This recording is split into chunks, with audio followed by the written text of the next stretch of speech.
Welcome to this special press conference on Operation Sindoor. We will begin with opening statements by the three senior officers to my right here, who have been directly overseeing operations during Operation Sindoor. We have Lieutenant General Rajiv Ghai, Director General Military Operations, who will cover the aspects related to land domain. Air Marshal A.K. Bharti, to his right, Director General Air Operations, will provide insights on the air domain. And to my right is Vice Admiral A.N. Pramod, Director General Naval Operations, who will cover aspects on maritime domain. Following their briefings, we will move on to the question-answer session. I now request the DGMO to commence the opening brief. Thank you, Sandeep. A very good evening to all of you, ladies and gentlemen. You are all by now familiar with the brutality and the dastardly manner in which 26 innocent lives were prematurely terminated at Pahalgam on the 22nd of April. When you combine those horrific scenes and the pain of the families that the nation witnessed with numerous other recent terrorist strikes on our armed forces and defenseless civilians, we knew that the time had arrived to make yet another compelling statement of our resolve as a nation. Operation Sindoor was conceptualized with a clear military aim to punish the perpetrators and planners of terror and to destroy their terror infrastructure. What I do not state here, of course, is the often stated determination of India and its intolerance to terror. It set into motion a very diligent and microscopic scarring of the terror landscape across the borders and the identification of terror camps and training sites. The locations that emerged were numerous, but as we deliberated more, we realized that some of these terror hubs were now bereft of any presence and had preemptively been vacated, fearing retribution from us. There was also a term of reference and our own binding, self-imposed restriction to target only terrorists and thus prevent collateral damage.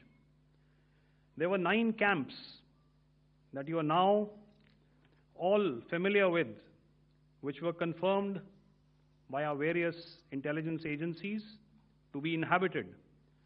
Some of these were in POJK, while there were others that were located in the Punjab province in Pakistan. Nefarious places such as Muridke, the hub center of the Lashkar-e-Taiba, has over the years bred infamous characters such as Ajmal Kasab and the likes of David Headley. What followed was a careful scrutiny of each of these sinister locations, their layout, configuration, even the type of construction in each structure, and the terrain obtained around these.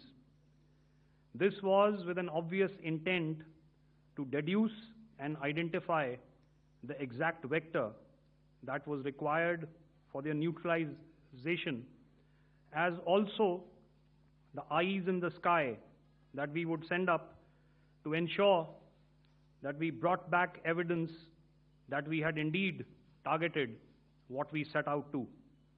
The precise images of these engagements on that fateful and historical night have already been showcased during the first press statement on the 7th of May that was helmed by our Foreign Secretary.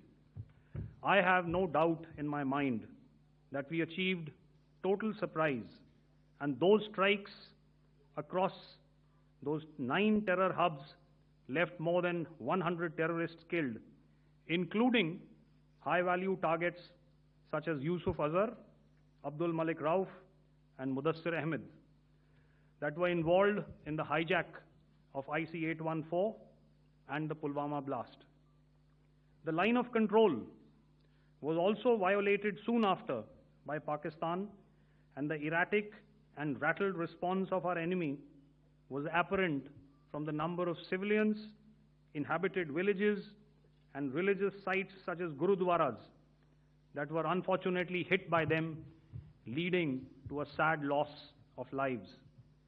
The Indian Air Force played a major part in these strikes by engaging some of these camps, and the Indian Navy provided wherewithal in terms of precision munitions. The Indian Air Force obviously had their assets up in the sky, and I will here request Air Marshal Bharti, the Director General of Air Operations, to detail for you the methodology that the men in blue adopted to successfully manifest this mission. Thank you, Rajiv. A very good evening, ladies and gentlemen. It indeed is a difficult time that we have to come here like this and brief you. We could have done without this, but we had no choice. As the DGMO has detailed, the event was precipitated by the dastardly act at Pahalgaon. The sequence of events have already been detailed. We carefully selected the targets, and out of the 9 selected targets, the target systems that were given to the Indian Air Force were the notorious training camps at Bhavalpur and Muridke, these being further from the international boundary. Through critical target system analysis, we analyzed what was to be done to annihilate these targets and plan to engage these targets with precision air-to-surface guided munitions so as to avoid collateral damage. The modalities of planning process I will not go through at this instant. However, what I would like to show you is the results that we achieved through our targeted airstrikes. Could I have the second slide, please?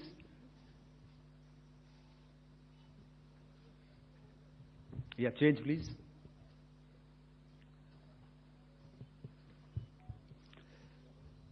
Okay. This is what the terror infra at Muridke looks like. If you see, north is as indicated, and to the right is east, where the international boundary lies. Could we have the next slide, please?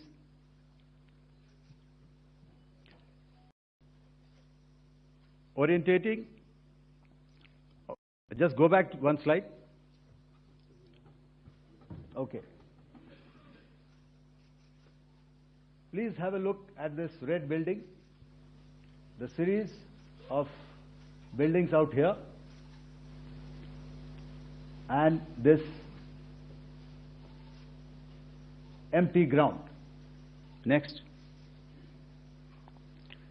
If you relate, the empty ground is here, and you see this is the first weapon that is impacting. This is the impact point number 1 on Muridke training camp with our precision guided weapons on early morning 7th. Next, please. Keep your eyes glued for the second weapon coming in and the second impact on the selected target point. Next slide, please.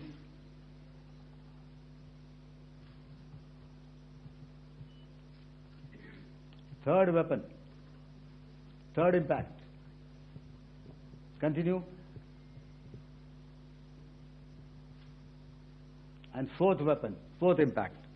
So through these targeted and precision targeting, we addressed the target at Muridke, which was the turning infrastructure. Can you hear me? All right. Okay, I'll come closer to the mic. Now we go to the next target, which is the Bhavalpur training camp. Next slide, please. Okay, just wait. So the effect, if you see, the impact point, if I can point out, this is the impact point.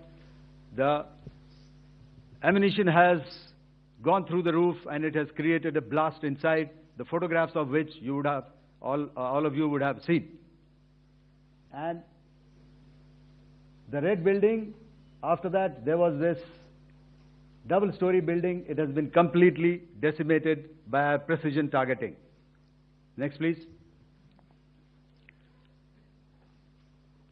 The target system, which was in the north, a series of buildings. I'll show you how it looked. Next.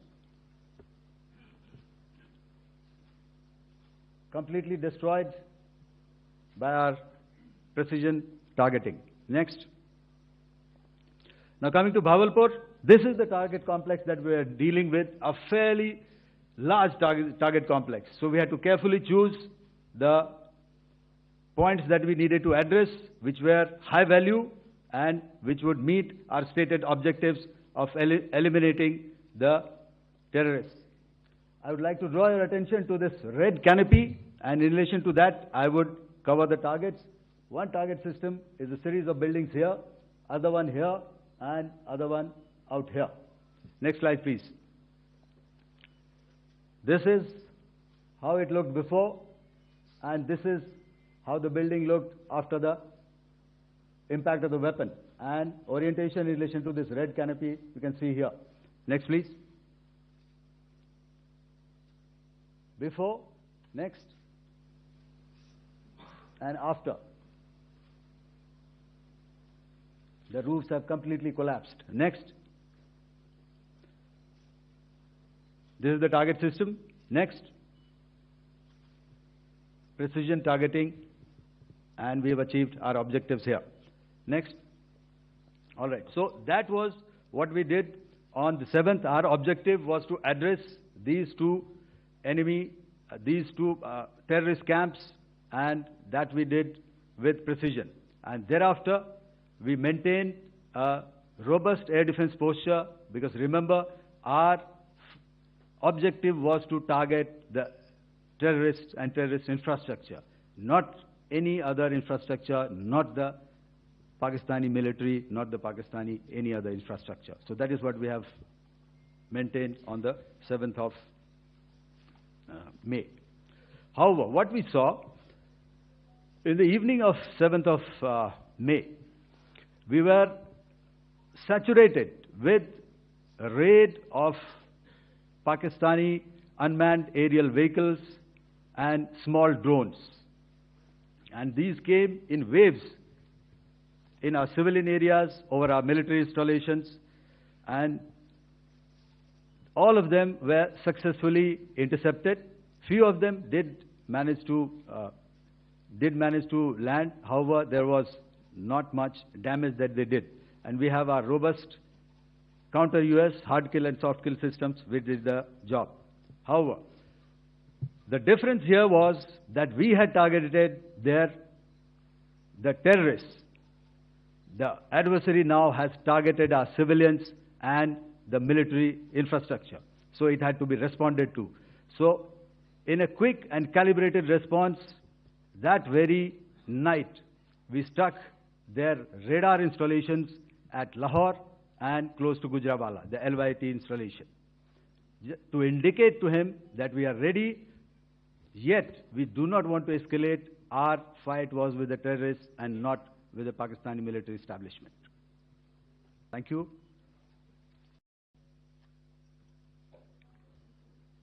Thank you, Air Marshal Bharti.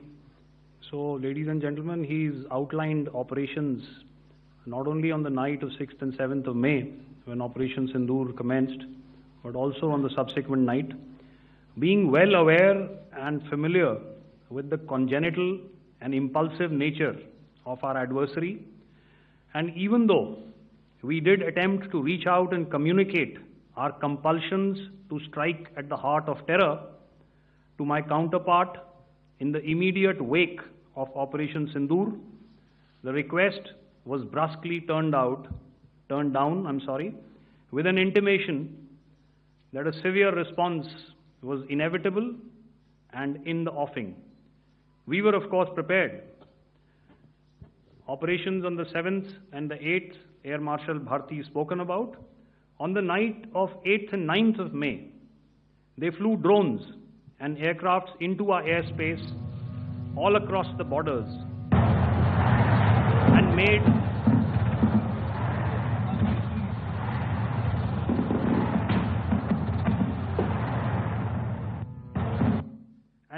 largely unsuccessful attempts to target numerous military infrastructure. Violations on the line of control by Pakistan also commenced yet again and precipitated into fierce arty engagements. The air operations on the night of 8th and 9th of May, I'll yet again request the DG Air Operations to cover.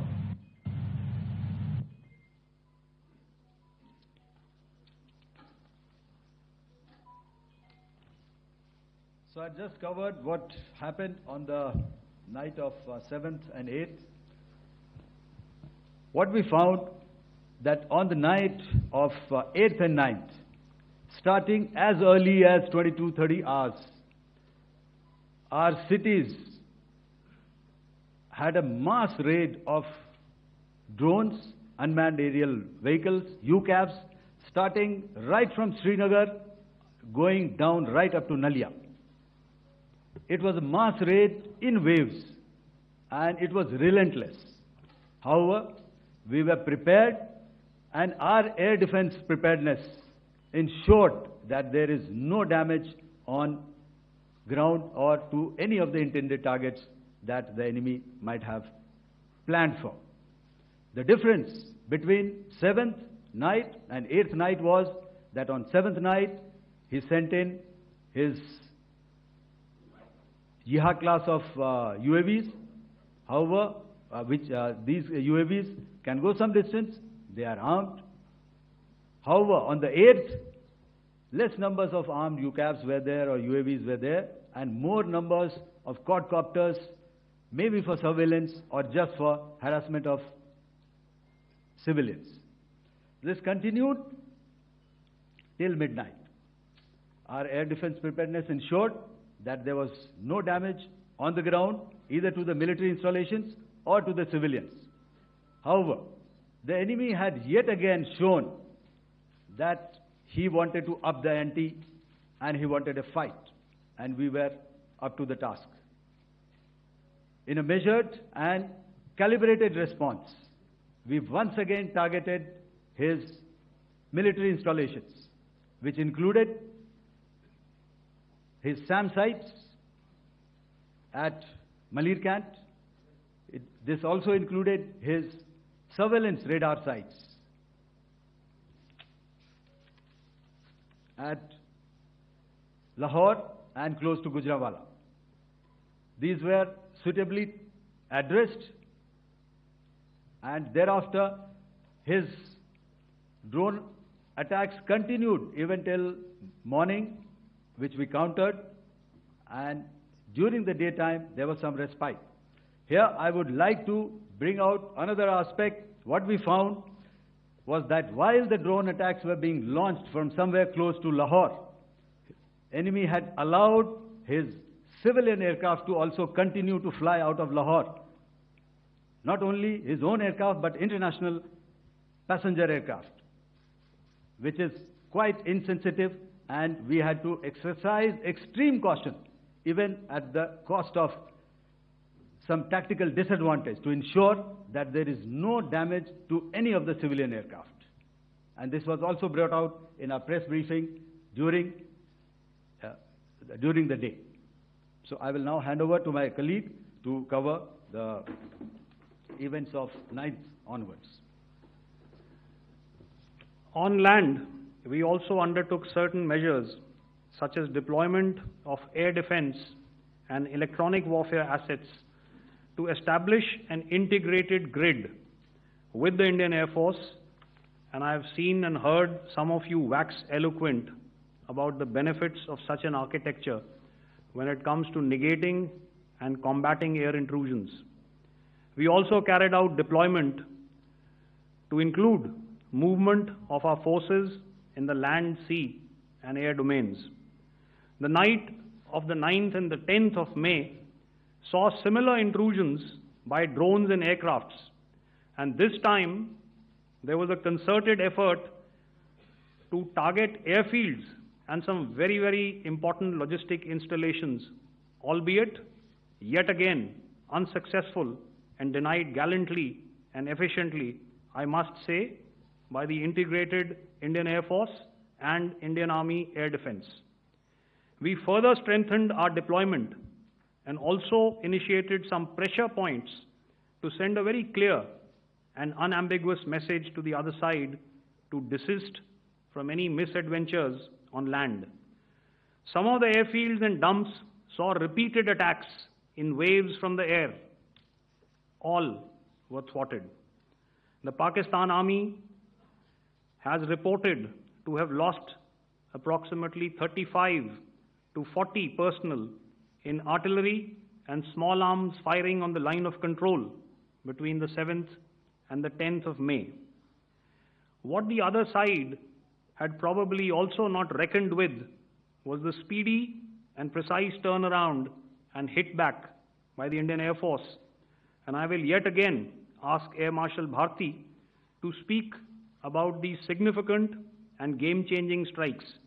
I will thereafter request Vice Admiral Pramod, my colleague and Director General of Naval Operations, to tell us about some very telling naval maneuvers in the Arabian Sea that exerted pressure on the night of 9th and 10th of May.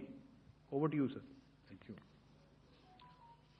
Commencing about 2000 hours, that is 8 p.m. local time, on 8th of May, several Pakistani unmanned aerial systems, drones, combat vehicles attacked multiple IF bases. These included Jammu, Udhampur, Pathankot, Amritsar, Bhatinda, Naval, Dalhousie, Thois, Jaisalmer, Uttarlai, Falodi, Nalia. These were almost simultaneous and they came in waves. All our AD guns and other systems were waiting for them. All these waves were neutralized by our trained crew using the air defense systems that they have, and also some of them were utilized using our legacy systems like Pechoras and IF Summer, which we have recently acquired. And some were neutralized by the Garud snipers. There was no damage on ground from these incursions and these mass raids, if I could call them, from the Pakistani side. However, following these relentless attacks on our air bases, on our forward positions, and on our civilian targets, this was time to convey some message to our adversaries. And therefore, a decision was taken to strike where it would hurt. And towards that, in a swift, coordinated, calibrated attack, we struck his air bases, command centers, military infrastructure, air defense systems across the entire Western Front. The bases we struck include Chaklala, Rafiki, and mind you, Chaklala is Islamabad. Rahim Yar Khan, Sakar, sending a clear message that aggression will not be tolerated. This was followed by strikes at Sargoda, Bholari, Jacobabad. We also struck the C2 centers at Murid, the UAE complex at Murid, Rafiki, radar at Chunia, which I will show you, Rahimyar Khan airfield, and the unmanned combat aerial vehicle hangar at Sakar. I would like to reiterate here that we have the capability to target every system at these bases and more. However, it was only a measured response to instill good wisdom to our adversary to refrain from further escalation. IF response was directed only at military installations, avoiding civilian and collateral damage. I would now like to show you some of the effects that have been achieved as a result of our air operation.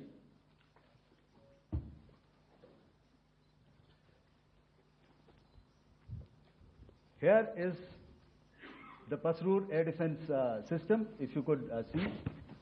Zoomed up view, this is the radar mounted on a high tower. And after the strike,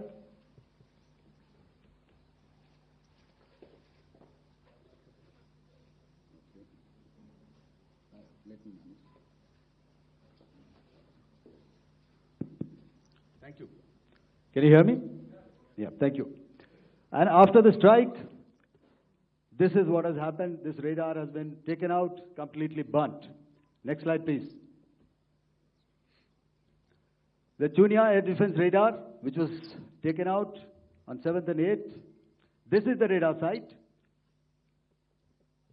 A blown up photograph, once again, on a tower. Not very clear, but what you see very clearly is the after effect after we have struck. The radar head has been completely decapitated. Next slide, please. Arifwala air defense radar. In this complex, you see how it looked before, blown up image, and after really blown up. Next. Now coming to Sargodha airfield. Remember, this is one of their important airfields wherein they have a lot of assets, F-16s, other assets which they keep getting, training institutes. And we have stuck this airfield. It is not, if you zoom in here, then one impact point here on the runway and second impact point of our weapon, precision weapon on the runway. And if you see this blown up, repairing going on. Same here. Next. Rahimyar Khan. This is the area we have struck. A deep strike out here and one complex here. So this is how it looked before, and same. You see a big crater, another crater here, and this complex after strike neutralized. Next. Chaklala airfield, Noor Khan, once again a major air base, a lot of their logistic assets out here. This was the chosen complex that we intended to strike and convey a message. Next slide, please. This is how it looked before, and this is how it looked after our strike. Next. Sakar. We chose the radar site at Sakar. This is the radar site. And after it was struck, this is the aftermath, completely burnt out. Next, please. Aircraft shelter. This is how it looked before the strike, and this is how it looked after the strike. The roof of the buildings completely caved in and burnt. Next. Bolari airfield, aircraft hangar. This is how it looked before, and this is how it looked after the precision strike. Next. Jacobabad,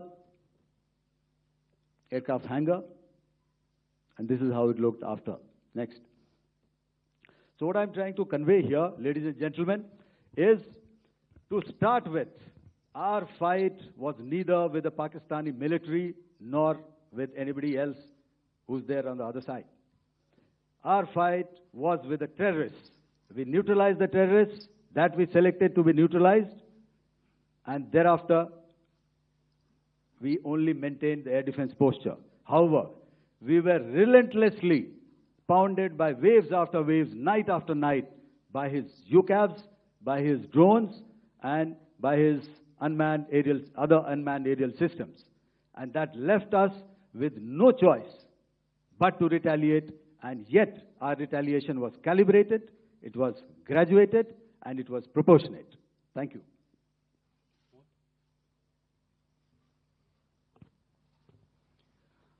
Good evening, ladies and gentlemen. In the aftermath of the cowardly attacks on innocent tourists at Pahalgam in Jammu and Kashmir by Pakistani-sponsored terrorists on 22nd April, the Indian Navy's carrier battle group, surface forces, submarines, and aviation assets were immediately deployed at sea with full combat readiness in concert with the joint operation plan of the Indian Defence Forces.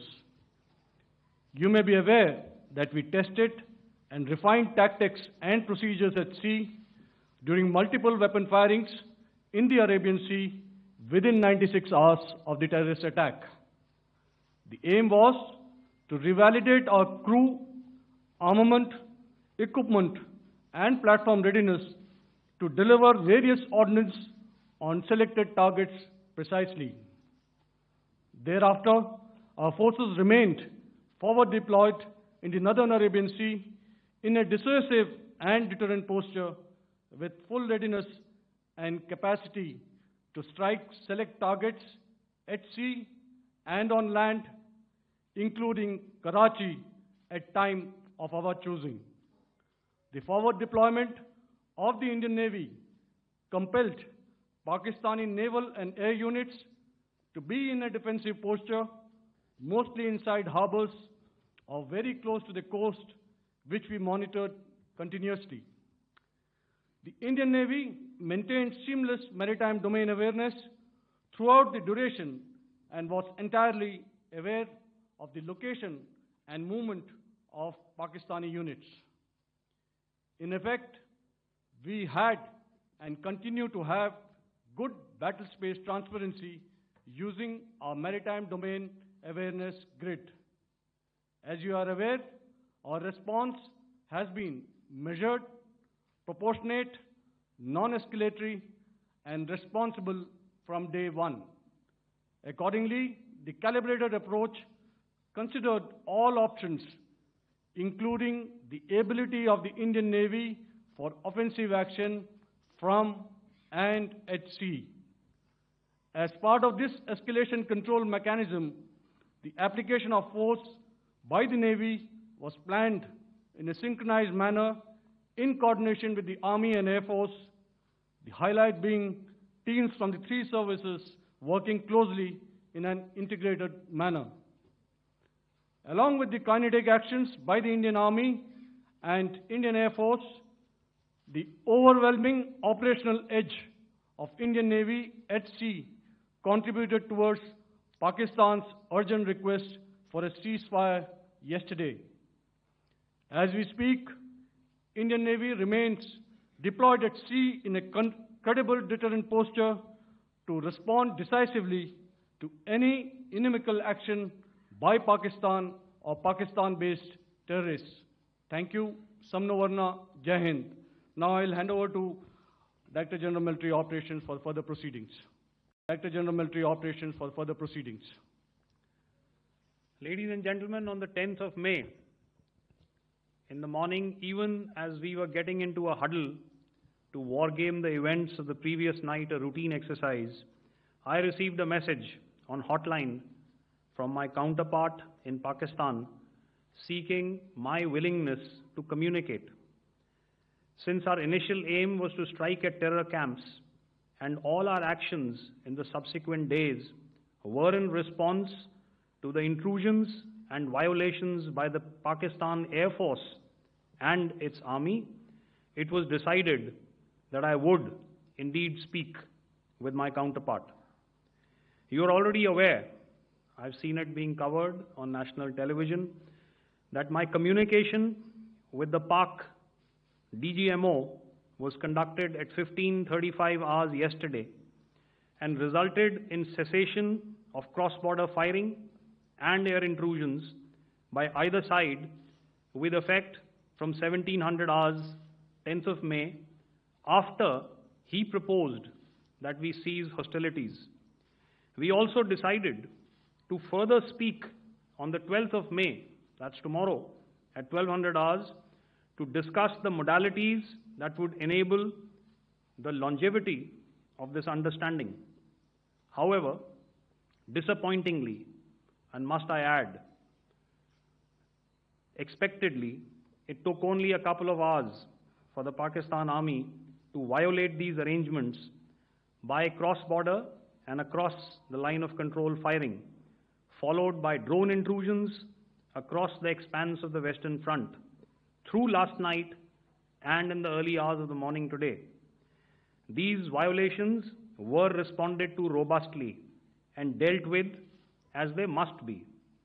We have earlier today sent another hotline message to my counterpart highlighting these violations of the understanding between the DGMOs on the 10th of May and our firm and clear intent to respond to these fiercely and punitively, if repeated tonight, subsequently, or later.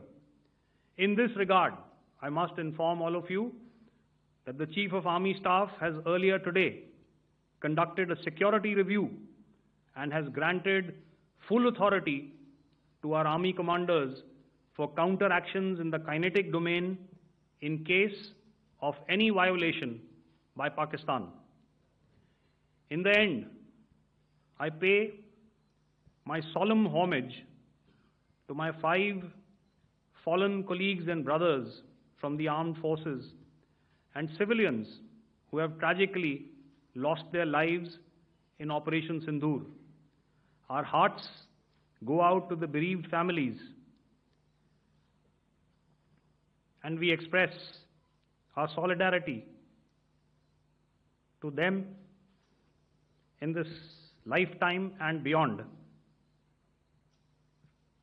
at this grave juncture in their lives.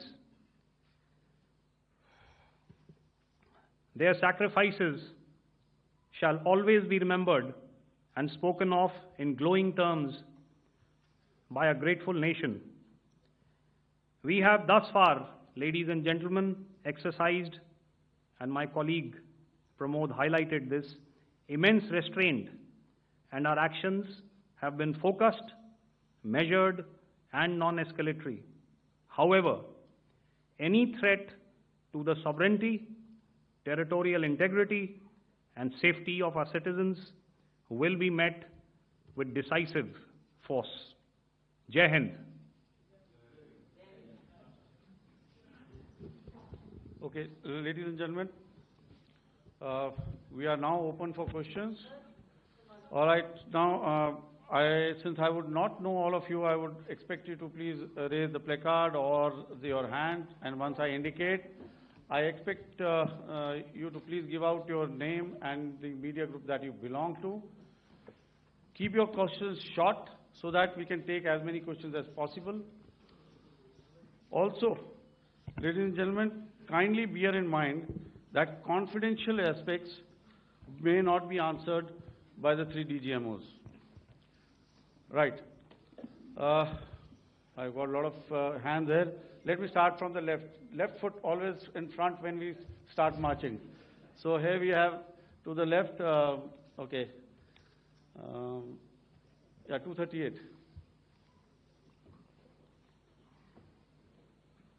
Hello. So this is Manas Pratimugyan from PTI, Press Trust of India. So the understanding that was reached yesterday on stopping the military operations and actions, was it for just 3 days? And what would be the cost escalation if there is violation of this understanding by the Pakistani side? And my subsequent question would be that we have a kind of ceasefire agreement with Pakistan. that was finalized in 2003. So will there be some kind of similarities in frameworks between the two kind of understandings, 2003 ceasefire agreement and the current understanding on stopping military operations? And again, what are the cost that will be incurring on Pakistan if Pakistan again resorts to this kind of terrorist activities, because we have made it very clear that the cost will be very high. So I would like to have your thoughts on it. Okay, so I'll answer the latter part of the question first. I also want to add that while the initial ceasefire agreement, as you correctly pointed out, is of the 2003 vintage, but I must remind you that in 2021, in the month of February, and this was then when the crisis in eastern Ladakh was also on, the two DGMOs had spoken and arrived at a ceasefire understanding that lasted right up until this unfortunate attack at Pahalgam. Once our Foreign Secretary had announced the decisions of the CCS in the immediate wake of that attack, he had announced certain measures, and then of course Pakistan had in turn made its own announcements.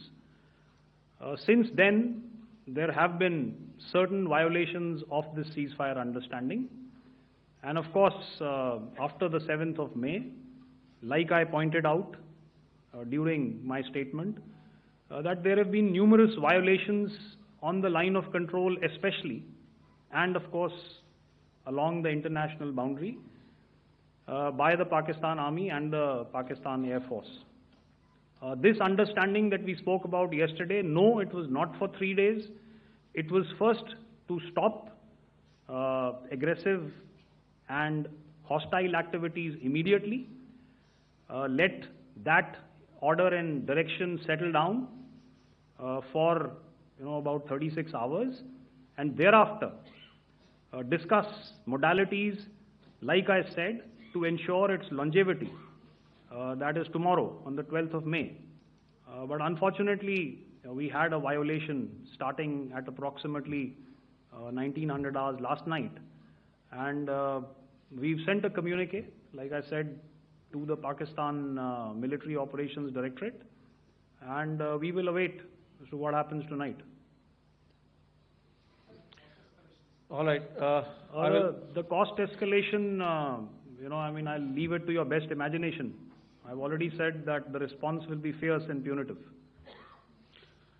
Now, the right foot forward. Yeah.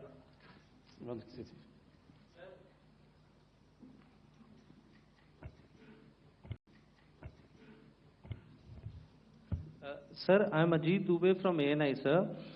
Sir, my question is that you talked about the loss of lives to the Pakistan Army, that was around 35 to 40 kills secured by the Indian Army.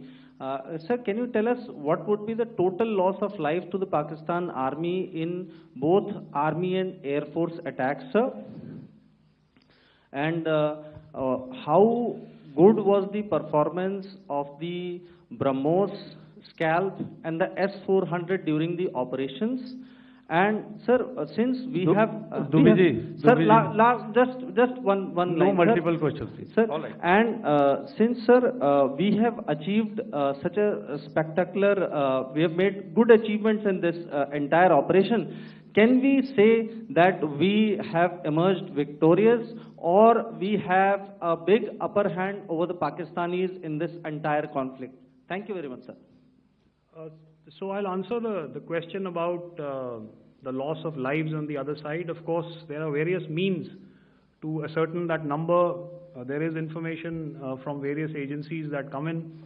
There are, of course, on the line of control, other ways to find out as to what has been the effect of what you are doing there in ceasefire violations. So therefore, I mentioned 35 to 40 on the line of control, and please remember that once Operation Sindoor was launched, the responses of the Pakistan Army were also on Indian Army or the Indian Armed Forces infrastructure Let me put it that way. So that's why I did not cover casualties of the Pakistan army, at least in the initial phases of battle, because those were not our targets. Our targets were terror-oriented, and of course later, once they launched air intrusions and air operations on our infrastructure, we've used heavier weapons, and of course there would have been casualties, but those are still being assessed. The effects of the weapons that you mentioned, I will request Air Marshal Bharti to apprise all of you about those. Good evening, Mr. Sujit. How are you? Ajit. Okay, we're meeting after some time. I never mentioned about any of the weapons that we used. Check. Okay. What I was saying, that I never mentioned of any of the weapons, the caliber that we used. All right, so we'll leave it at that. Those are matters of operational details which I would not like to go into. But suffice to say that whatever methods and whatever means we have chosen, it had the desired effects on the enemy targets. How many casualties? How many injuries? Well, to start with, our aim was not to inflict casualties, but in case there have been, it is for them to count. Our job is to hit the target, not to count the body bags. And the last part of your question, I wonder if you read out the tweet on ADG-PI at midnight once we'd done what we had to in Operation Sindoor. And that's credit to my friend here on the left. Justice has been served, Ajit. That is all that I will say. Ajit, I'll request you to, refrain putting words into his mouth. All right. Yeah, I'll come back to the left. 147. Sorry, 47. No, one word. 47. Did I see it here or? Yeah. Good evening, gentlemen. Sorry, 147, I saw it there. Sorry. Yeah. Since I've already said, 147, start please. Hi sir, good evening. This is Shivam Patel from Reuters News Agency. Thank you for giving me the opportunity. My question, sir, is how many military targets did Indian Armed Forces strike in Pakistan in response to the attacks from Pakistan? How were these targets selected? And how many troop casualties have been there in total on both sides, if you can give details? Thank you. I'm sorry, where are you? I haven't spotted his. He's to the right. Okay. Can you just repeat that for me, please? Sure, sir. So my name is Shivam Patel. I'm from Reuters News Agency. My question is, how many military targets in total did the Indian Armed Forces strike in Pakistan in response to the attack from Pakistan? How were these targets selected? And how many troop casualties have been there on both sides, if you can? So you're speaking of the targets that I mentioned in the wake of the attack at Pahalgam, right? Yeah, I think it's amply clear to everybody here that the Pakistan army has not crossed the international boundary, neither in the plain sector nor on the line of control. So the intrusions have been in the air. There have been certain attempts on the line of control when ceasefire violations have been on to try and infiltrate and carry out and perpetrate activities that we are all very well familiar with. Whether these are by terrorists or by the Pakistan army or its special forces and commandos is difficult to say, but each of these have been effectively thwarted.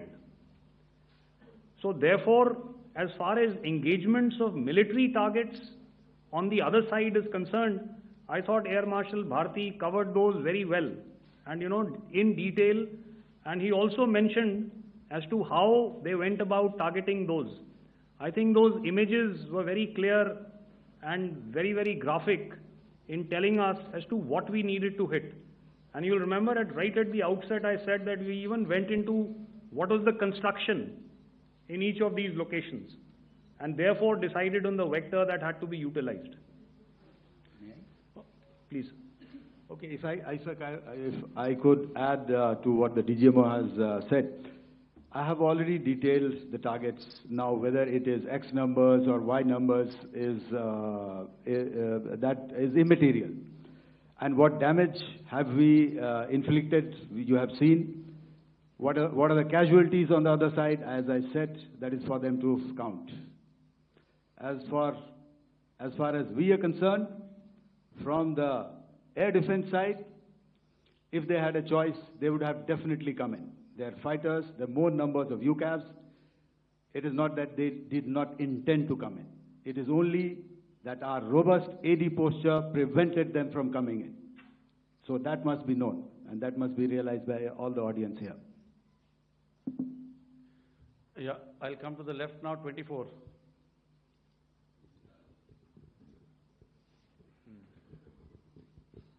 Good evening, sir. This is Anuvesh Rath from Z.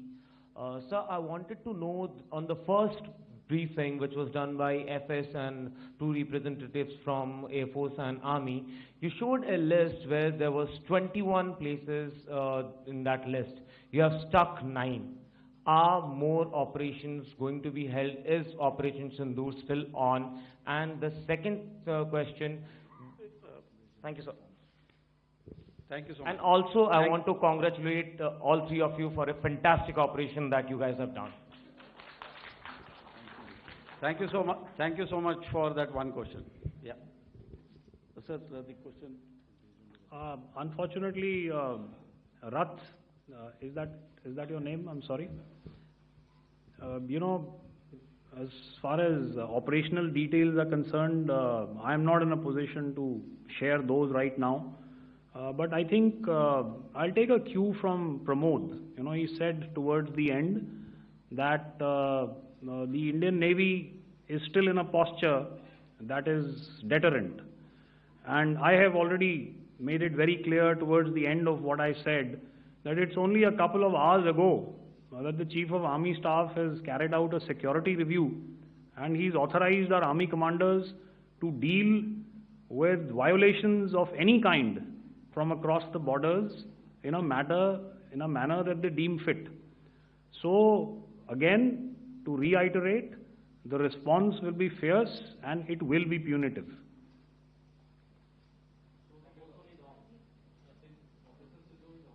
Yes. 163.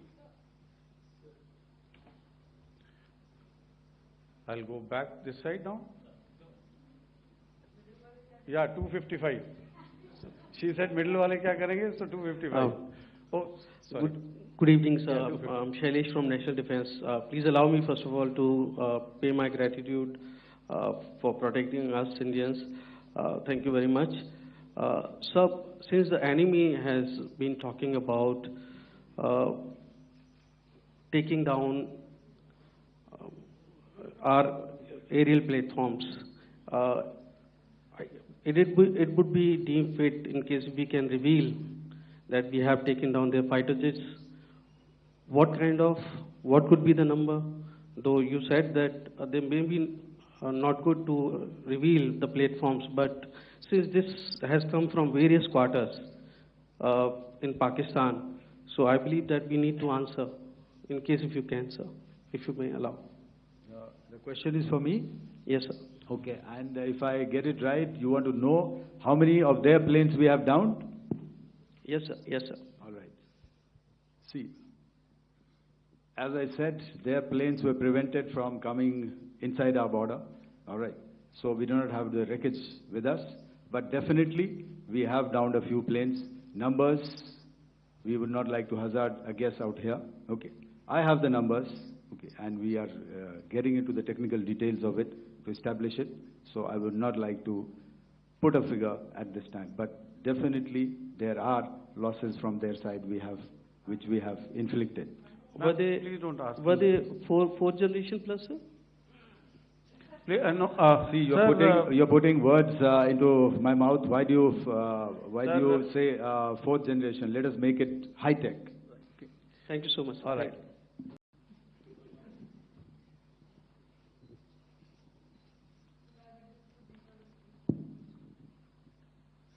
Sir मैं मंजीत नेगी हूँ आज तक से। मेरा सवाल ये है कि इस पूरे ऑपरेशन में जो आतंकी ठिकानों को निशाना बनाया गया, क्या नंबर्स कुछ बता सकते हैं कितने आतंकी मारे गए? कुछ नाम सरकार मतलब कुछ नाम मीडिया में आए भी हैं जो बड़े उसके मास्टरमाइंड थे। और एक सवाल जो आज एयरफोर्स ने भी एक ट्वीट किया कि ऑपरेशन सिंदूर अभी जारी है और सरकार की तरफ से भी कहा गया। और पिछली बार जब विदेश मंत्रालय की प्रेस कॉन्फ्रेंस पहली हुई थी उसमें वो लिस्ट दिखाई गई थी कि 21 टेरर कैंप आइडेंटिफाई किए गए हैं। तो क्या जो बाकी बचे हुए टेरर कैंप उन पर भी कार्रवाई होगी? और एक नंबर अगर आप बता पाएं कितने टेररिस्ट मारे गए? Sir, before you answer, sir, before you. Manjeet ji, 3 questions. The third one has just been asked here before. So 21 this thing. So I'll request the first to be answered so that we have more number of people who can ask. Manjeet, जब मैंने statement दिया तो मैंने शुरू में ही कहा कि जैसे ही ऑपरेशन सिंदूर कॉन्सेप्चुअलाइज हुआ तो हमारा जो पीछे की कार्रवाई होती है स्पेड वर्क और टारगेट्स को आइडेंटिफाई और एनालाइज करने की कार्रवाई शुरू हो गई थी। मैंने जब स्टेटमेंट दिया तो मैंने बताया कि बहुत सारे थे, हमने 21 दिखाए होंगे और भी हैं, लेकिन वो लिस्ट फिल्टर करते करते 21 तक पहुंची। अब क्या आगे एंगेज किए जाएंगे? अगर ज़रूरत पड़ेगी तो ज़रूर एंगेज किए जाएंगे, लेकिन मैंने बताया कि इस समय जो इंट एजेंसीज ने हमें बताया कि फलाने कैंप में प्रेजेंस है, हमने उनको एंगेज किया। कुछ नाम मैंने लिए, कुछ नाम अभी पुख्ता किए जा रहे हैं। मैंने आपको बताया कि जो इंट एजेंसीज ने अभी तक असेसमेंट किया है उसमें उन्होंने कहा है कि तकरीबन 100 से ज़्यादा मारे गए हैं। और एक आज आपने तस्वीर भी देखी कि काफ़ी प्रोमिनेंट जो फ्यूनरल था, काफ़ी प्रोमिनेंट एक जो हस्ती हैं वो ऑर्गेनाइज कर रहे थे, और उस फ्यूनरल में और कौन कौन लोग अटेंड कर रहे थे वो तो आपने देखा ही। तो आप लोग सब समझदार हैं और मुझे ये कहने की ज़रूरत नहीं है कि इन लोगों को कहाँ से सपोर्ट मिल रहा है। अगर नहीं मिल रहा होता तो ऑपरेशन सिंदूर नहीं होता, तो उसी की वजह से है ये ऑपरेशन। तो मेरे ख्याल से मैंने आपके सारे सवालों का जवाब दे दिया। Ma'am, sir next is from 17। Sir मेरा नाम अंजू निर्वाण है, TV9 भारतवर्ष से। सर मेरा सवाल ये है कि ऑपरेशन सिंदूर में हमारी जो इंडियन नेवी है उसके बारे में सर थोड़ा सा बताएं कि किस तरह की उसकी भूमिका रही, क्योंकि हमने इस दौरान सर देखा कि बहुत सारी स्पेकुलेशन भी रही और ये बोला गया कि कराची तक हमारी नेवी ने ऑपरेशन किया है। तो सर इस पे थोड़ी सी क्लैरिटी चाहिए।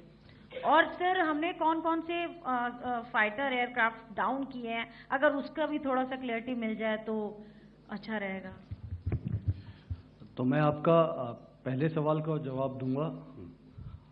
I will make few sentences and leave it for your imagination. First of all, as I mentioned, we have quantitative and qualitative edge to deliver a massive blow to our adversary, and we completely dominate in the maritime front.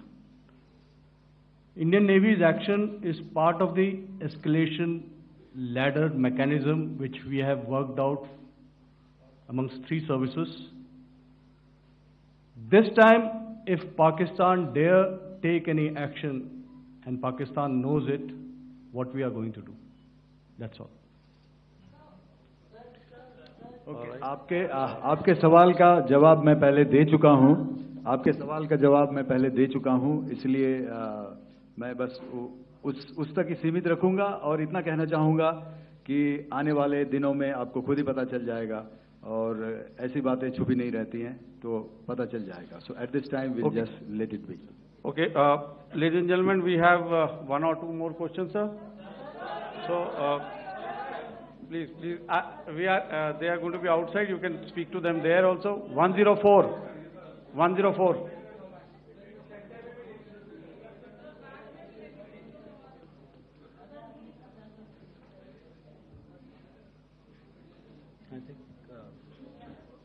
Yeah, ask sir. Sir, Dinaka with the Hindu newspaper. Are you surprised that you got this question? No, sir. Just to look. Sir, can you give a number of assets we lost, because there's been a lot of speculation going on, international media writing a lot of things about our platforms, including Rafale. I mean, Pakistan claiming that Rafale has been downed, etc. Can you put that question to rest and clarify on that? I guess that question is for me. All right, I'm happy that you've asked this question.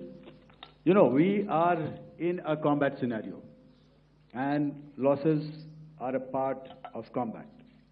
The question that you must ask us, okay, and indeed that we must ask ourselves, you inclusive, is have we achieved our objectives? Have we achieved our objective of decimating that terrorist camp? And the answer is a thumping yes. And the results are for the whole world to see. As for the details, what could have been, how many numbers, which platform did we lose? You know, at this time, I would not like to comment on that, because we are still in a combat situation. And if I comment on anything, it will only be advantage adversary. So we don't want to give him any advantage at this stage. All I can say is that we have achieved our objectives that we selected, and all our pilots are back home. Thank you. Okay, hold. Please please be civil here. So we'll have 220 now. Hello sir, this is Anita Chaudhary sir from Swadesh newspaper. मेरा सवाल है, क्योंकि ये हमारे जो पहले जो action रहा वो आतंकवाद के खिलाफ रहा, तो आतंकवाद में अजहर मसूद की तरफ से एक बयान जारी किया गया था जिसमें उन्होंने कहा कि हम इसका बदला लेंगे और जाज जाज रुलाएंगे। तो क्या अगला, अगर खुदा न खास्ता अगला टेरर अटैक किसी भी तरह का होता है, तो क्या उसे एक्ट ऑफ वॉर में हमारी तरफ से लिया जाएगा और उसका क्या माकूल जवाब दिया जा सकता है? मेरा इसमें सिर्फ एक ही जवाब है आपके लिए कि हमने अपनी कार्रवाई करी। हमने उसके बाद मैंने अपने स्टेटमेंट में भी बताया कि ये कम्युनिकेट करने की कोशिश करी कि हमने इस तरीके से ये जो स्ट्राइक्स हैं वो क्यों की।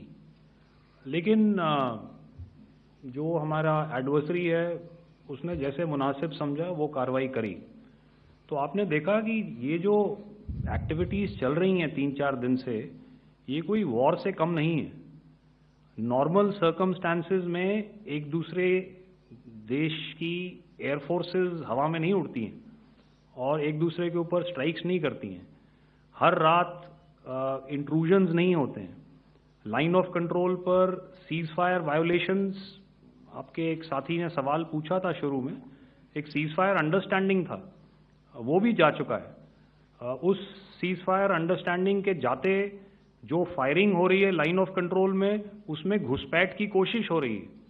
आमतौर पर ये घुसपैठ लाइन ऑफ कंट्रोल में टेररिस्ट करते हैं, लेकिन हमें इंफॉर्मेशन है कि हो सकता है ये पाकिस्तान आर्मी की टोलियां भी हों जो हमारे पोस्ट के ऊपर खामी पहुंचाने की कोशिश कर रही हैं।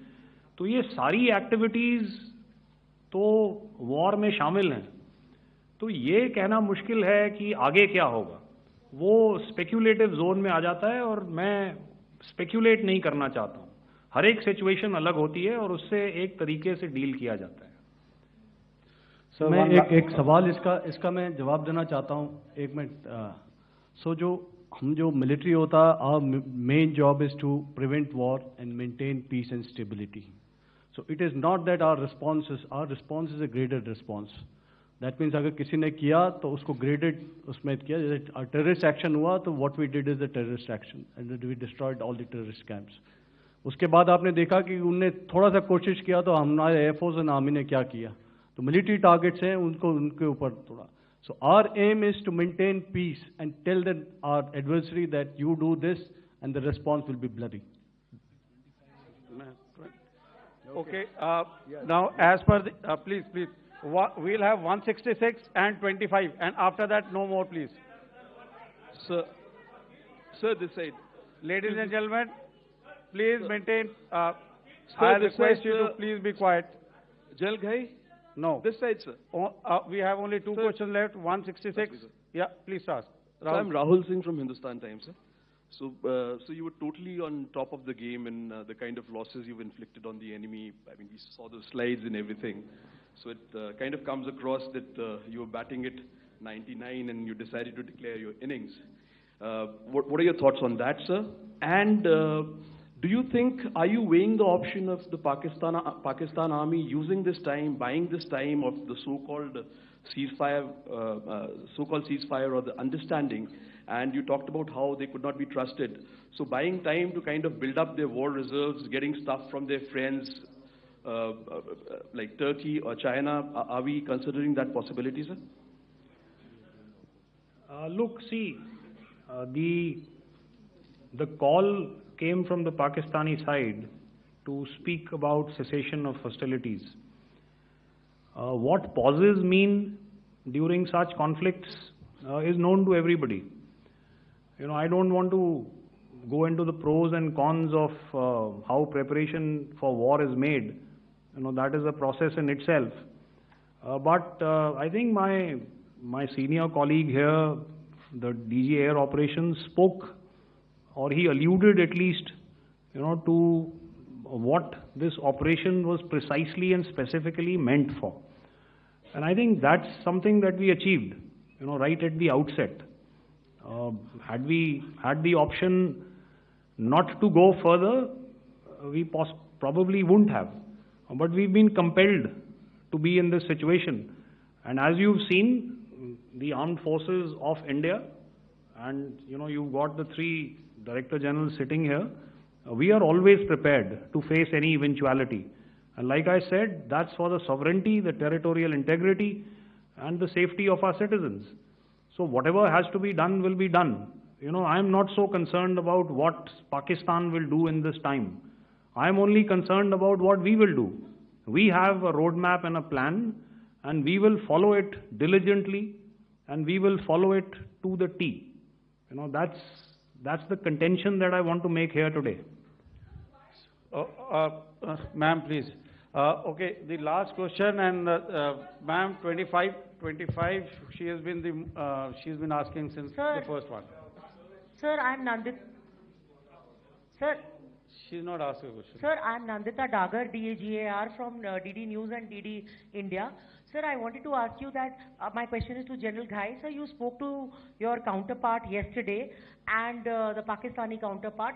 Sir, what is the Indian Army's assessment that despite that agreement, that talk that you had, despite that agreement coming into effect at 1700 hours yesterday, why did they violate it? And number two, yesterday at the joint Defense Ministry and Foreign Ministry briefing, Wing Commander Vyomika Singh and Colonel Sophia Qureshi had told us that we have cited the Pakistani troops amassing at the borders and at the LOC. Sir, has that situation changed? Have they withdrawn?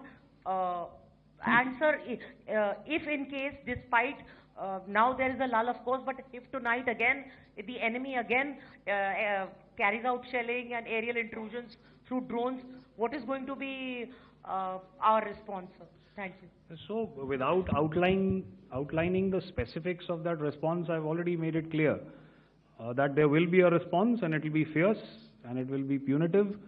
Why the Pakistan Army chose the option of violating the understanding that was arrived at earlier yesterday, I think that's a question that we best answered by the Pakistan DGMO.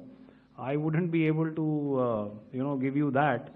But, in situations such as these, and if you go back into any conflict, sometimes these understandings take time, to fructify and manifest on ground. But without, getting into the reasons, it is our mandate to be prepared at all times, and that we were. It's not as if because there was an understanding we weren't prepared. I must tell you that the armed forces were on a very, very high alert, and they continue to be in that state even as we speak. Oh, all right. Ladies and gentlemen, please, ma'am, please, Okay, thank you so much for coming today. Those who have missed asking a question, those who have missed, see, I knew I'll grab this attention from you like this. Those who have missed the opportunity to ask a question can give me a written one. I'll definitely get back to you with that. And also, they are they are invited for a cup of tea in my office day after tomorrow. Thank you, ladies and gentlemen, for coming. Thank you. Thank you very much. Jai Hind. Jai Hind. Concerned about what we will do. We have a roadmap and a plan, and we will follow it diligently, and we will follow it to the T. You know, that's the contention that I want to make here today. Ma'am, please. Okay, the last question, and ma'am, 25, she has been she's been asking since the first one.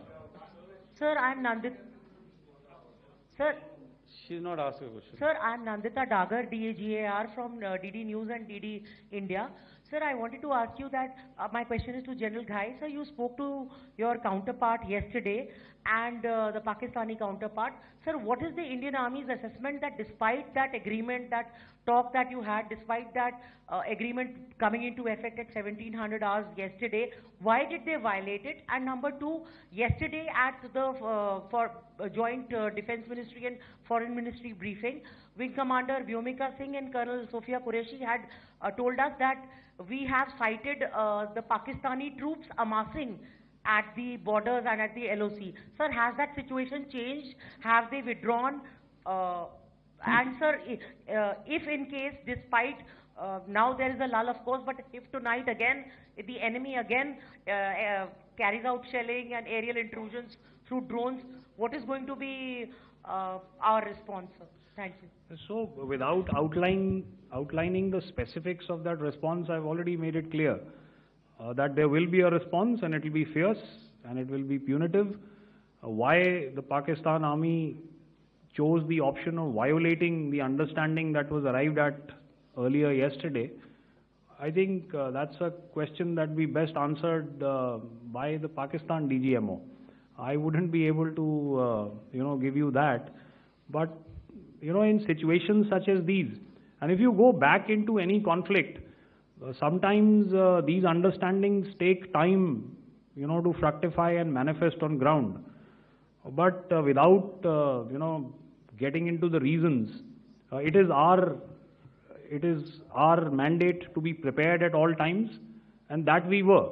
It's not as if because there was an understanding we weren't prepared. I must tell you that the armed forces were on a very, very high alert, and they continue to be in that state even as we speak. All right. Ladies and gentlemen, please, ma'am, please. Okay, thank you so much for coming today. Those who have missed asking a question, those who have missed, see, I knew I'll grab this attention from you like this. Those who have missed the opportunity to ask a question can give me a written one. I'll definitely get back to you with that. And also, they are they are invited for a cup of tea in my office day after tomorrow. Thank you, ladies and gentlemen, for coming. Thank you. Thank you very much. Jai Hind. Jai Hind.